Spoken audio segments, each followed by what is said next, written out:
우리 오빠를 살려주세요. 트로트 오디션 결선 무대에서 소녀가 울부짖자 전국이 멈췄다. 그날 저는 노래를 하러 무대에 오른 게 아니었어요. 살려달라고 울부짖으러 올라간 거였습니다. 전국 생방송 트로트 오디션 결선 무대였어요. 수천 개의 조명이 쏟아지는 그 거대한 무대 한가운데 12살짜리 소녀 하나가 서 있었어요. 저였습니다. 구제가게에서 사온 하늘색 원피스, 바른 앞코가 살짝 다른 흰 운동화. 손에 쥔 마이크가 가늘게 떨렸어요. 무대 뒤에서 심장이 터질 것 같았어요. 무릎이 후들거렸고 손바닥에선 식은땀이 줄줄 흘렀지요. 그런데 이상하게도 무서운 게 아니었어요. 제가 지금 무서워할 시간이 없다는 걸 알고 있었으니까요. 객석 2,000석이 가득 찼어요. 카메라 수십 대가 저를 향해 렌즈를 고정했고 전국 시청률 38%, 수천만 명이 TV 앞에 앉아 이 작은 아이를 지켜보고 있었어요. 그 순간 저는 오빠 얼굴을 떠올렸어요. 병원 침대에 누워 창백하게 눈을 감고 있던 오빠, 가느다란 손가락으로 제 손을 꼭 쥐며 말하던 오빠. 소윤아, 너 오디션 나간다고? 그런 거 안 해도 돼. 오빠 괜찮아. 오빠 나 노래 잘하잖아. 오빠가 제일 잘 알잖아. 이번 한 번만, 응? 한 번만. 소윤아, 오빠 걱정하지 마. 나 떨어져도 괜찮아. 근데 전국에서 나보면 혹시 아는 사람이 오빠랑 골수가 맞을 수도 있잖아. 오빠는 제가 7살 때부터 저를 업고 다녔어요. 눈이 오던 날 학교 마치고 혼자 오는 저를 데리러 와준 오빠. 배가 고프다고 울면 자기 밥을 덜어준 오빠. 추운 겨울날 자기 점퍼를 벗어서 저한테 입혀준 오빠. 세상에서 제일 좋은 사람이 오빠였어요. 그 오빠가 죽어가고 있었습니다. 저는 그날 노래가 아니라 기도를 불렀어요. 오빠를 살려달라는 기도를요. 그런데 아무도 몰랐어요. 그 무대 뒤에 어떤 어둠이 숨어 있는지, 저를 이 무대까지 끌고 온 사람이 오빠를 살리고 싶었던 게 아니라는 걸. 그 사람은 오빠의 병을 이용해서 돈을 벌려고 했어요. 12살짜리 아이의 눈물을 상품으로 팔려고 했지요. 오늘 그 이야기를 들려드리겠습니다. 눈물 없이는 들을 수 없는 이야기를요. 이 기막힌 사연의 끝은 어떻게 될까요? 구독 누르고 끝까지 함께 지켜봐 주세요. 어디서 듣고 계신지 댓글로 남겨주시면 그곳의 행복이 꼭 함께 하실 겁니다. 자, 사연 시작합니다. 제 이름은 박소윤, 12살이에요. 서울 변두리 낡은 빌라촌에 살았어요. 좁은 골목 사이로 봄이 오면 벚꽃이 피었지만 그 예쁜 풍경이 저는 항상 조금 슬펐어요. 꽃이 피는 걸 같이 볼 사람이 오빠밖에 없었으니까요. 엄마는 제가 5살 때 집을 나갔어요. 아침에 일어났더니 엄마가 없었어요. 편지 한 장도 전화 한 통도 없었습니다. 그냥 사라진 거예요. 아빠는 오빠가 초등학교 들어가던 해에 사고로 돌아가셨어요. 공사장에서 일하다가 그렇게 됐다고 했어요. 동네 어른들이 수군거리는 걸 어린 오빠가 들었대요.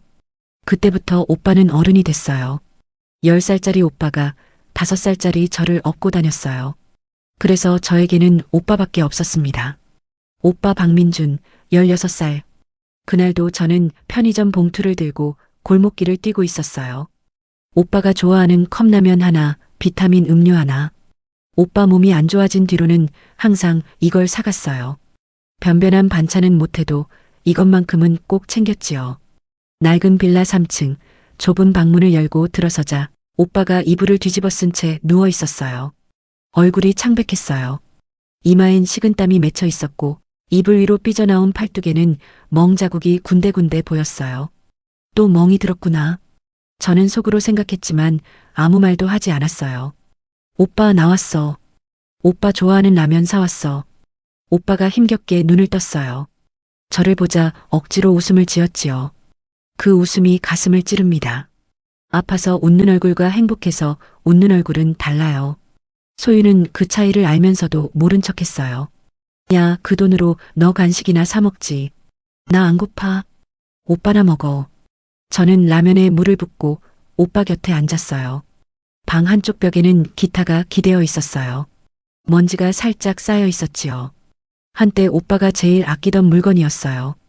오빠는 원래 노래를 정말 좋아했어요. 기타를 치면서 트로트를 부르는데 진짜 잘했거든요. 목소리가 얼마나 맑고 깊었는지 동네 어르신들이 오빠 노래 들으러 일부러 찾아올 정도였으니까요.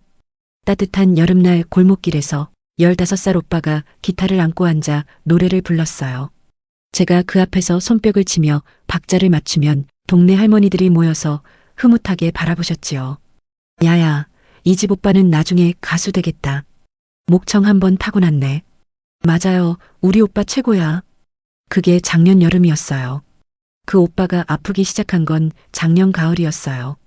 처음엔 그냥 피곤한 줄 알았어요. 학교 끝나고 아르바이트까지 하니까 당연히 지치는 거라고 생각했지요. 그런데 이상했어요. 멍이 너무 쉽게 들었어요. 부딪힌 것도 아닌데 팔뚝이며 다리며 멍투성이가 됐고 코피가 자주 났어요. 수업 중에도 갑자기 쏟아진다고 했어요. 밥을 먹어도 살이 빠지고 조금만 움직여도 숨이 찼어요. 저는 무서웠지만 티를 내지 않으려 했어요. 오빠가 더 걱정할까 봐요. 병원에 가야 해. 오빠 나같이 갈게. 괜찮아. 좀 쉬면 나아. 오빠는 계속 괜찮다고 했어요. 병원비가 없어서 못 간다는 걸 저도 알았어요. 그래서 제가 먼저 말했어요. 오빠, 내가 가진 돈 다 있어. 3만 원. 이거면 병원 갈 수 있어. 오빠가 제 얼굴을 물끄러미 바라봤어요. 그리고 아무 말도 못했지요. 병원 대기실은 차가웠어요. 딱딱한 플라스틱 의자에 나란히 앉아서 번호표를 들고 기다렸어요. 흰 가운의 의사 선생님이 서류를 책상에 올려놨어요. 표정이 좋지 않았어요. 박민준 군 검사 결과가 나왔는데요. 급성 골수성 백혈병입니다. 오빠의 얼굴이 굳었어요. 저는 백혈병이라는 단어의 뜻을 정확히 몰랐어요. 하지만 의사 선생님의 표정이 좋지 않다는 건 알았어요. 선생님, 그게 많이 아픈 거예요? 치료를 받아야 합니다. 빠를수록 좋아요. 골수 이식이 필요한 상황인데 가장 이상적인 건 혈연 내공여자예요. 소윤양도 검사를 받아봐야 할 것 같아요. 나란히 혈액 검사를 받았어요. 결과를 기다리는 복도에서 저는 오빠 손을 꼭 잡았어요. 오빠, 나랑 맞으면 어떡해? 내 거 다 줄게. 반 잘라서 줄게. 야, 무슨 소리야? 내 거 자르면 어떡해? 오빠가 억지로 웃었어요. 그 웃음이 또 가슴을 찔렀어요. 결과가 나왔어요. 유감스럽게도 두 분은 적합하지 않습니다. 골수 이식 공여자를 찾아봐야 해요. 혈연 외 공여자를 구하는 건 쉽지 않습니다. 확률이 수만 분의 1이에요. 수만 분의 1. 저는 그 숫자를 이해하려고 했어요. 학교에서 배운 분수가 떠올랐어요. 분자는 하나, 분모는 수만. 너무 작은 숫자예요. 너무 작아서 오히려 실감이 나지 않았어요. 그날 밤이었어요. 오빠가 잠든 뒤 저는 좁은 부엌에 나와 앉았어요. 아무것도 안 했어요. 그냥 멍하니 벽을 바라봤지요. 처음으로 오빠가 없는 세상을 상상해봤어요. 도저히 상상이 안 됐습니다. 오빠 없는 세상은 제가 알고 있는 세상이 아니었으니까요. 저한테 오빠가 없다는 건 하늘이 없다는 것과 같은 말이었어요. 물이 끓는 냄비 앞에서 눈물이 뚝 떨어졌어요. 얼른 소매로 닦았어요. 오빠한테 들키면 안 됐으니까요. 다음 날 아침 저는 학교 가는 척 가방을 메고 나갔어요. 그런데 향하는 곳은 학교가 아니었어요. 주민센터, 보건소, 병원 원무과를 전전했어요. 골수 기증 등록을 할 수 있는 곳이 어딘지 물어봤지요. 직원분들이 친절하게 설명해 주셨어요. 전단지도 받았어요. 집에 돌아오는 길에 전단지를 나눠주기도 했어요. 지나가는 아주머니, 편의점 아저씨, 학원 앞에 서 있는 엄마들. 하지만 몇 장을 나눠준다고 수만 분의 1 확률이 바뀌지는 않았어요. 방법이 필요했어요. 더 크고 더 확실한 방법이. 집에 돌아와 TV를 켰어요. 트로트 오디션 프로그램이 한창이었어요. 무대 위 아이들이 노래를 불렀고 객석이 환호했어요. 저는 화면을 가만히 바라봤어요. 저 무대에 내가 서면 어떡하지? 그 생각이 머릿속을 스치는 순간 심장이 쿵 내려앉았어요. 오디션 프로그램 포스터가 눈에 들어왔어요. 트로트 새싹 전국대회 참가 신청 접수 중. 저는 노래를 잘해요. 오빠한테 배웠으니까요. 오빠 기타에 맞춰 수백 번, 수천 번 불렀으니까요. 비가 오는 날도, 눈이 오는 날도 오빠가 기타를 치면 저는 노래를 불렀어요. 하지만 그게 무대에서 통할지는 몰랐어요. 그래도 해야 했어요. 전국에서 수천만 명이 보는 무대라면 그 중에 오빠랑 맞는 사람이 있을 수도 있으니까요. 단 한 명이라도. 떨리는 손으로 오디션 접수 종이에 이름을 적었어요. 박소윤. 손이 멈추지 않았어요. 며칠 뒤 학교 복도에서 담임 선생님이 소윤을 불렀어요. 40대 여선생님, 눈이 따뜻한 분이었어요. 소윤아, 오디션 신청했다고? 선생님한테 말이라도 하지. 선생님, 죄송해요. 근데 저 꼭 해야 해요. 오빠 때문이지? 소윤이 고개를 끄덕였어요. 눈물이 차오르는 걸 꾹 참았지요. 선생님이 도와줄게. 뭐가 필요해?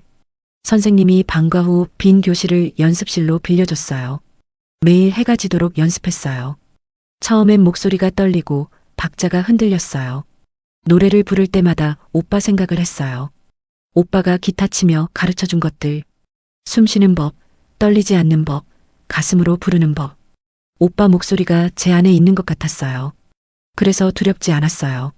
드디어 예선이 열렸어요. 지역 문화센터 소강당. 수십 명의 아이들이 대기하고 있었어요. 맞춤 무대 의상을 입은 아이들, 고급 화장품 냄새를 풍기는 엄마들이 북적였지요. 소윤만 수수했어요. 몇몇 아이들이 소윤의 차림새를 훑어보며 속닥거렸어요. 야, 쟤 봐. 완전 촌스럽다. 저런 애가 왜 나온 거야? 소윤은 듣지 않으려 했어요. 눈을 감고 오빠 얼굴을 떠올렸어요. 오빠, 나 잘할게. 소윤의 차례가 됐어요. 무대에 오르는 순간 다리가 후들거렸어요. 그런데 마이크를 잡는 순간 이상하게 마음이 고요해졌어요. 반주가 시작됐어요. 첫 소절을 떼는 순간 심사위원들의 표정이 달라졌어요. 어디서 배웠을까, 이 아이. 배운 게 아닌 것 같은데요. 저건. 노래가 끝났어요. 박수가 터졌어요. 소윤이 꾸벅 인사를 하고 무대에서 내려왔어요. 대기실 구석에 앉아 오빠에게 문자를 보냈어요. 오빠, 나 예선 통과한 것 같아. 잠시 후 답장이 왔어요. 진짜? 우리 소윤이 최고다. 소윤이 핸드폰을 가슴에 꼭 안았어요. 예선을 통과했어요. 그리고 중결선, 또 통과했어요. 저는 매 무대마다 오빠 이야기를 했어요. 골수 기증을 부탁했어요. 사람들이 울었어요. 공유를 해줬어요. 응원해줬어요. 하지만 기증 신청자는 좀처럼 나타나지 않았어요. 수만 분의 1의 벽은 너무 높았습니다. 그러던 중에 결선 진출이 확정됐어요. 그리고 낯선 번호로 문자가 왔어요. 박소윤 양, 저 오은혜라고 합니다. 소윤 양 결선 진출 축하드려요. 저희가 도움을 드릴 수 있을 것 같아서 연락드렸어요. 한번 만나실 수 있을까요? 그 문자를 받은 순간 뭔가 이상하다는 느낌이 들었어요. 하지만 저는 12살이었고 오빠를 살려야 했고 도움을 주겠다는 사람을 거절할 여유가 없었습니다. 그것이 제 실수였어요. 나중에 알았어요. 오은혜라는 사람이 오빠를 살리고 싶었던 게 아니라는 걸. 그 사람이 원했던 건 따로 있었어요. 저는 그 사람의 손에 이끌려 결선 무대에 올랐고 무대 위에서 제가 알게 된 진실은 지금도 생각하면 손이 떨려요. 카페에서 처음 만난 오은혜는 완벽해 보였어요. 깔끔하게 차려입은 30대 중반의 여자. 미소가 완벽했어요. 눈도 웃고 있었지요.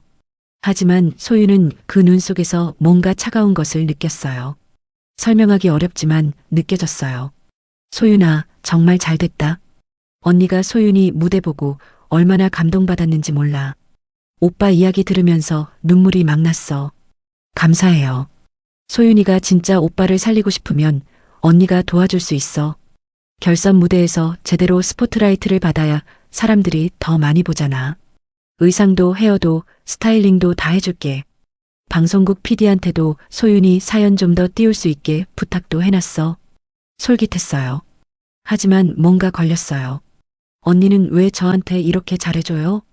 오은혜가 잠깐 멈췄어요. 그리고 다시 웃었지요. 소윤이가 우승하면 나도 좋으니까. 솔직하게 말하면 나 기획사 운영해. 소윤이 같은 아이를 찾고 있었어.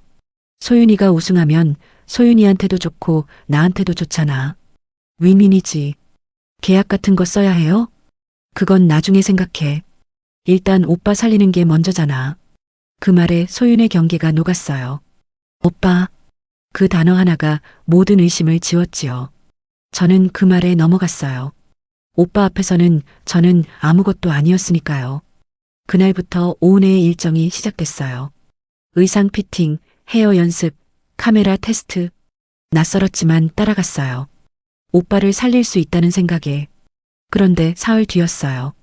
소윤이 화장실에 다녀오다가 오은혜 사무실 문이 살짝 열린 걸 봤어요. 안에서 오은혜가 전화를 하고 있었어요. 처음에는 그냥 지나치려 했어요. 그런데 들려오는 말에 발이 굳어버렸어요. 네, 소윤이 결선 올라갔어요. 지금 딱 시청률 오를 타이밍이에요. 오빠 백혈병 스토리가 어마어마하게 먹히고 있거든요. 우승 못해도 상관없어요. 이 타이밍에 계약만 따내면 되니까. 광고 2건은 이미 얘기돼 있어요. 우리 쪽으로 수익 구조 짜면 되고. 심장이 멈추는 것 같았어요. 오은의 목소리는 계속 이어졌어요. 오빠 골수 기증자요? 그게 실제로 나오면 제일 좋겠죠. 근데 안 나와도 어떡해요. 그건 우리가 어쩔 수 없는 거잖아요. 일단 소윤이 얼굴값은 제대로 뽑아야죠. 소윤이가 우는 장면이 나오면 조회수가 2배는 뛰거든요. 소윤이 굳어버렸어요. 발이 떨어지지 않았어요. 오은혜가 웃는 소리가 들렸어요. 소윤을 걱정하는 웃음이 아니었어요. 숫자를 계산하는 웃음이었지요. 천천히 뒤로 물러났어요. 심장이 쿵 내려앉았어요. 그 웃음소리가 귀에서 떠나지 않았어요. 오빠가, 우리 오빠의 목숨이 저 사람 눈에는 조회수로 보이고 있었어요. 콘텐츠로 보이고 있었어요. 소윤이 화장실로 다시 들어가 문을 잠갔어요. 변기 뚜껑에 앉아 2 무릎을 끌어안았어요. 눈물이 흘렀어요. 하지만 소리는 내지 않았어요. 오은혜한테 들리면 안 됐으니까요. 그날 밤 소윤은 오빠 병실로 갔어요. 링거를 꽂은 채 누워있는 오빠. 창백한 얼굴, 야윈 손목. 며칠 새 또 야위어진 것 같았어요. 야, 무슨 일 있어? 얼굴이 왜 그래? 아니야. 아무것도 아니야.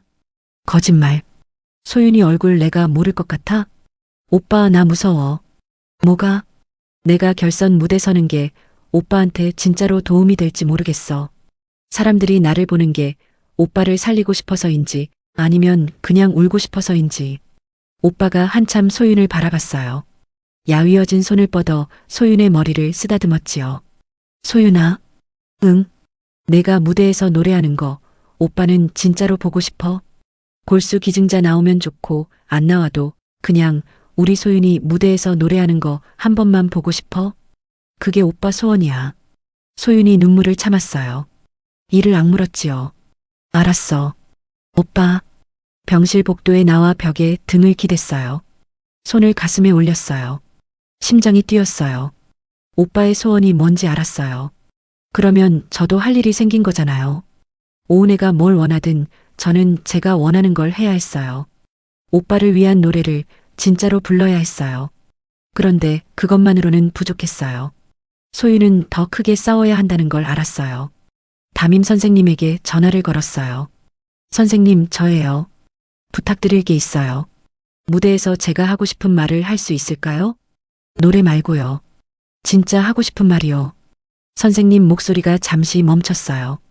그리고 물었지요. 무슨 말을 하고 싶은 건데? 소윤이 모든 것을 털어놨어요. 오은의 통화 내용, 계약서 이야기, 전부 다요. 선생님이 말했어요. 소윤아, 선생님이 다 알아볼게. 걱정 마. 오은의 사무실 한쪽에서는 그 시각 소윤 이름으로 된 광고 계약서가 작성되고 있었어요. 수익 배분 비율, 소윤 20%, 오은의 측 80%. 옆에 앉은 남자가 불편한 표정을 지으며 말했어요. 근데 골수 기증자 진짜 안 나오면 어떡해요? 방송에서 계속 언급하면 시청자들이 기대하는데 기증자 안 나오면 더 슬프잖아요. 슬픈 결말이 더 오래 기억되거든요. 조회수도 더 나오고. 그래도 저의 오빠는 실제로 아픈 거잖아요. 저도 알아요. 불쌍하죠.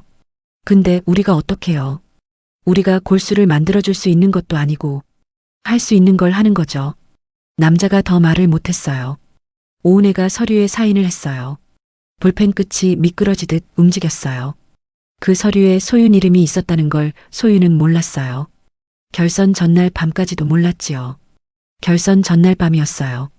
소윤이 혼자 연습실에 남아 있었어요. 아무도 없었어요. 불만 하나 켜진 작은 공간에서 마이크도 없이 노래를 불렀어요. 목소리가 벽에 부딪혀 울렸어요. 그때 연습실 문이 열렸어요. 들어온 사람은 오은혜가 아니었어요. 40대 남자, 소박한 차림이었어요. 손에 서류 봉투를 들고 있었지요. 혹시 박소윤 양이세요? 소윤이 경계하며 뒤로 물러섰어요. 누구세요? 저 박민준 씨 담당 병원 사회복지사예요. 전달해 드릴 게 있어서요. 봉투를 받았어요. 열었어요. 종이 한 장이 들어 있었어요. 소윤의 눈이 커졌어요. 손이 떨렸어요. 세상이 뒤집히는 것 같았어요. 기쁜 건지 무서운 건지 모르겠었어요. 기증자가 나타났다는 내용이었어요. 중결선 방송을 보고 연락을 해온 분이었지요. 소윤은 그 종이를 가슴에 꼭 안았어요. 다음 날 무대 위에서 소윤은 그 종이에 적힌 내용을 떠올리며 노래했어요. 하지만 노래가 끝나고 일어난 일은 소윤이 상상했던 것보다 훨씬 크고 훨씬 복잡한 것이었습니다. 결선 무대 당일 아침이었어요. 방송국 대기실은 분주했어요. 오은혜가 소윤의 머리를 매만지고 헤어 담당자가 분주하게 움직였어요. 소윤의 얼굴은 차분했어요. 어제와 달랐어요. 뭔가 결심한 얼굴이었지요. 소윤아, 오늘 무대에서 오빠 얘기 꼭 해야 해. 최대한 슬프게. 눈물 나면 나도록 놔둬. 알겠지? 소윤이 거울 속 자신의 눈을 봤어요. 그리고 고개를 끄덕였지요. 오은혜가 만족스럽게 웃으며 자리를 떴어요. 소윤이 거울 속 자신에게 속삭였어요. 오은혜가 듣지 못하게 아주 작게. 오빠, 나 오늘 잘할 수 있어. 오빠 위해서 하는 거니까. 무대 뒤에서 담임 선생님이 다가왔어요. 소윤아, 선생님이 PD님한테 부탁해뒀어. 무대에서 소윤이가 하고 싶은 말 할 수 있게 해달라고. PD님이 허락하셨어. 노래 끝나고 잠깐 직접 말할 수 있어. 소윤의 눈이 빛났어요. 선생님 고마워요. 잘할 수 있어. 선생님 믿지? 선생님이 소윤의 손을 꼭 쥐었어요. 소윤아, 이거 진짜야. 그럼 됐어요. 생방송 카운트다운이 시작됐어요. 5, 4, 3, 2, 1. 수천 개의 조명이 쏟아졌어요. 소윤이 무대 중앙으로 걸어나갔어요. 관객석에서 환호가 터졌어요. 대기실 한쪽에서 오은혜가 핸드폰으로 실시간 시청률을 확인하며 웃었어요. 소윤이 마이크를 들었어요. 반주가 시작됐어요. 그런데 소윤의 입이 열리지 않았어요. 반주가 흘렀어요. 노래가 시작되어야 할 타이밍이 지났어요. 침묵이었어요. 객석이 술렁였어요. 오은혜의 얼굴이 굳었어요. 무대 감독이 헤드셋을 만지작거렸어요. 그러다가 소윤이 천천히 입을 열었어요. 마이크에 입술을 가져다 댔지요. 저 잠깐 드릴 말씀이 있어요. 무대 전체가 조용해졌어요. 2,000명이 숨을 죽였어요. 저 박소윤이에요. 12살이에요. 오빠 박민준이 백혈병으로 골수 이식이 필요해서 이 무대에 섰어요. 전국 분들이 봐주시면 혹시 맞는 분이 있을까 해서요. 잠깐 멈췄어요. 그리고 계속했어요. 근데 사실 오늘 드릴 말씀이 하나 더 있어요. 오은혜가 무대 쪽을 향해 한 걸음 내디뎠어요. 뭔가 이상한 걸 느꼈지요. 어제 병원 사회복지사 선생님한테 연락이 왔어요. 저희 오빠랑 골수가 맞는 분이 나타나셨대요. 객석이 와하고 술렁였어요. 여기저기서 탄성이 터졌어요. 그분이 이 방송 보시고 연락을 주신 거래요. 중결선 무대 보시고요. 오은혜가 멈췄어요. 눈이 커졌어요.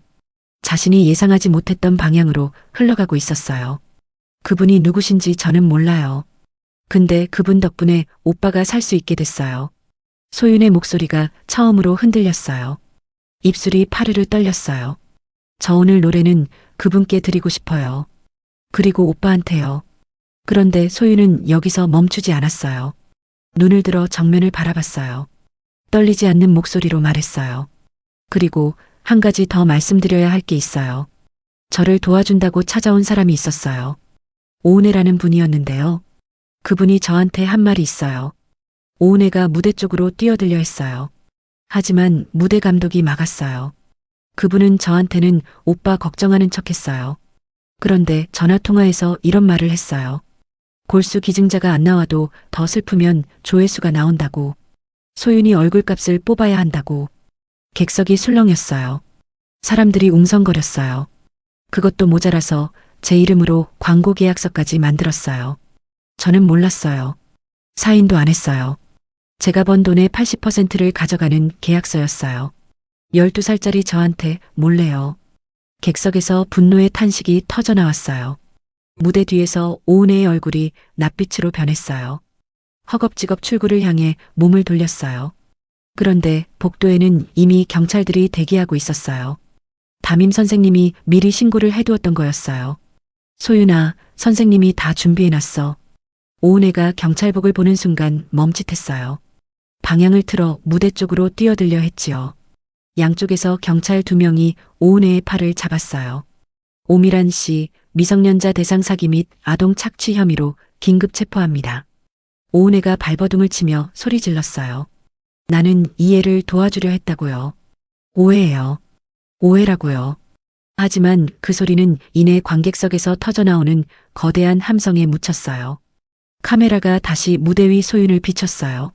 소윤의 볼 위로 눈물이 줄줄 흘러내리고 있었어요. 하지만 아이는 울면서도 웃고 있었어요. 그 표정은 세상에서 가장 슬프면서도 가장 아름다운 얼굴이었어요. 소윤이 마이크를 다시 들었어요. 이제는 두렵지 않았어요. 반주가 시작됐어요. 소윤이 눈을 감지 않았어요. 똑바로 앞을 보고 노래를 시작했지요. 오빠한테 배운 목소리로. 오빠를 위해 오빠에게 드리는 노래였어요. 관객석에서 눈물이 번졌어요. 손을 잡는 2사람. 손수건을 꺼내는 할머니. 눈을 훔치는 아저씨. 카메라가 이 모든 것을 담았어요. 노래가 끝났어요. 정적이었어요. 1초, 2초, 3초. 그리고 폭발했어요. 2,000명이 동시에 일어섰어요. 박수 소리가 천둥 같았어요. 여기저기서 울음소리가 섞였어요. 심사위원들은 점수판을 들지 않았어요. 대신 4명 모두 자리에서 일어나 소윤을 향해 깊이 고개를 숙였어요. 오늘 이 무대에서 점수는 의미가 없었어요.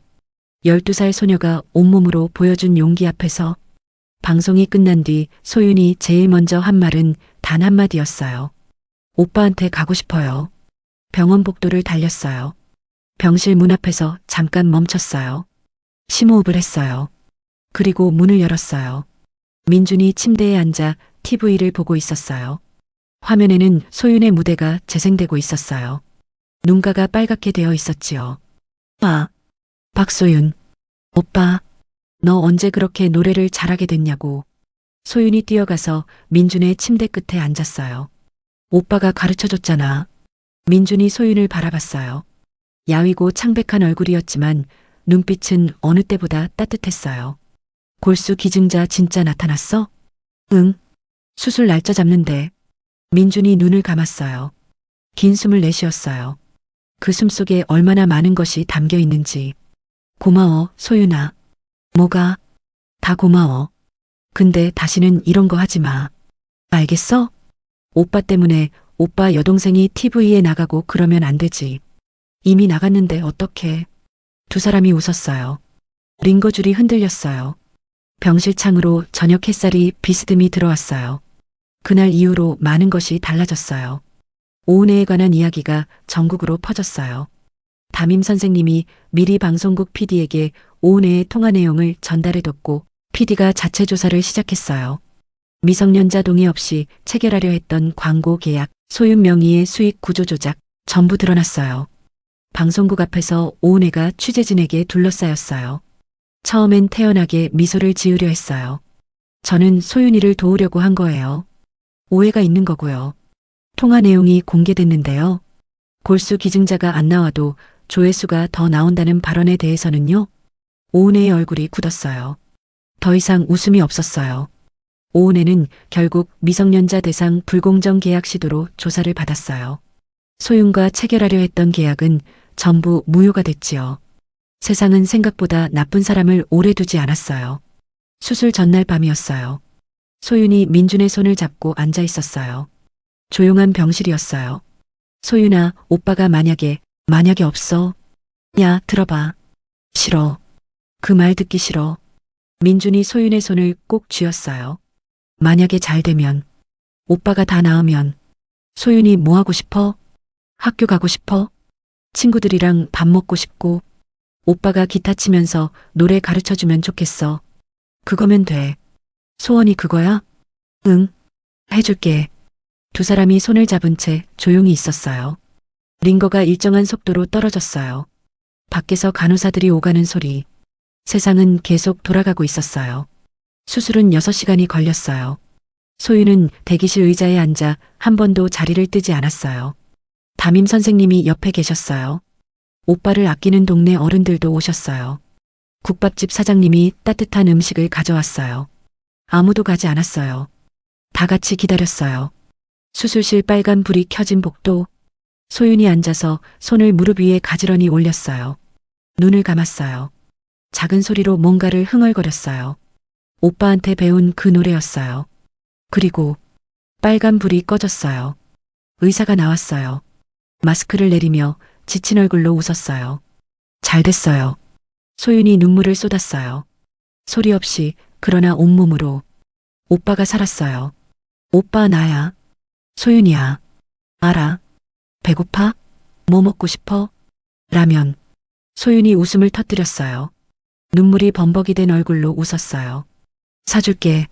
나중에 다 나으면 사줄게. 민준이 아주 천천히 손을 뻗었어요. 소윤의 손을 잡았어요. 골수 기증자분이 누구신지 소윤은 한 번도 만난 적이 없어요. 그분이 원하셨대요. 이름을 밝히지 않는 것을요. 단지 메모 한 장을 병원에 남겨두셨어요. 소윤 양 중결선 무대에서 오빠 이야기를 하는 걸 봤어요. 저도 오래전에 동생을 병으로 잃었어요. 그때 제가 해줄 수 있는 게 없었는데 오늘은 할 수 있는 게 있어서요. 오빠랑 오래오래 사세요. 소윤이 메모를 가슴에 꼭 안았어요. 세상엔 계산기를 두드리는 사람도 있고 이름도 밝히지 않고 생명을 내어주는 사람도 있어요. 저는 그날 세상이 생각보다 따뜻하다는 걸 알았어요. 봄이 됐어요. 병원 앞 도로에 벚꽃이 다시 피었어요. 민준이 퇴원했어요. 아직 기력이 없어서 소윤이 팔을 잡아줬어요. 햇살이 따뜻했어요. 와, 오래간만에 보는 하늘이다. 예쁘지? 응. 근데 소윤이가 더 예쁘다. 징그러워. 두 사람이 웃었어요. 나란히 햇살 속을 걸었어요. 민준 오빠는 천천히 회복하고 있어요. 아직 기타는 못 치지만 조금씩 연습하고 있어요. 저는 요즘 학교에 제대로 다니고 있어요. 친구들이랑 밥도 먹어요. 무대는 더 이상 서지 않아요. 아직 오빠가 기타 치면서 가르쳐 줄 때가 아니니까요. 때가 되면 다시 서게 되겠죠. 그때는 그냥 노래가 좋아서 서고 싶어요. 오빠를 살려야 해서가 아니라 노래가 좋아서. 소박한 빌라방 저녁이었어요. 민준이 침대에 기대어 기타를 무릎에 올려놨어요. 아직 서툰 손으로 줄을 퉁겼어요. 소윤이 맞은편에 앉아 팔짱을 끼고 심각한 표정으로 들었어요. 어때? 틀렸어. 어디서? 처음부터. 와. 소윤이 웃음을 터뜨렸어요. 민준도 결국 웃었어요. 기타 소리가 작은 방 안에 울렸어요. 창문으로 봄바람이 들어왔어요. 비가 내려야 땅이 굳고 땅이 굳어야 꽃이 뿌리를 내린대요. 우리 오빠가 살아있어요. 그것만으로 충분해요. 오늘 이야기가 당신의 지친 마음에 작은 쉼표가 되었기를 바랍니다. 살다 보면 이보다 더한 일도 헬참 나오셨겠지요. 당신만의 이겨내는 법을 댓글로 남겨주세요. 구독과 좋아요를 눌러주신 모든 분의 가정에 늘 평안과 건강이 함께하길 진심으로 빌겠습니다.